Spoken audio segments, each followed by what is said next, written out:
गळा करतोय, क्रॉस पट्ट्या काढून घेतलेल्या आणि एका साईडला पाव इंचाने शिलाई करून घेऊन गळ्याची पट्टी करतोय. आता नॉचेस देऊन घेतोय.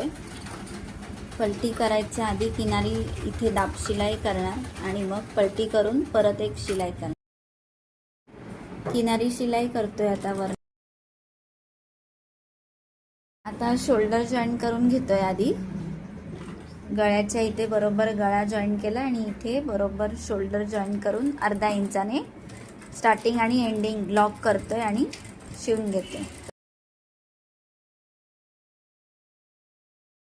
तर स्लीवलेस असल्यामुळे मुंड्याला सुद्धा क्रॉस पट्ट्या काढून घेतल्यात आणि आपण वरनं सरळवरती सरळ ठेवली आहे पट्टी आणि असं शिलाई करून घेतोय. जिथे राऊंड शेप येतो तिथे बरोबर चून द्यायची आणि पूर्णपणे शिवून घ्यायचं. आणि मग सेम जसं गळ्याला नॉचेस दिले तसं नॉचेस देऊन इथे किनारी शिलाई करणार, मग आतमध्ये टाकून दाब शिलाई करणार.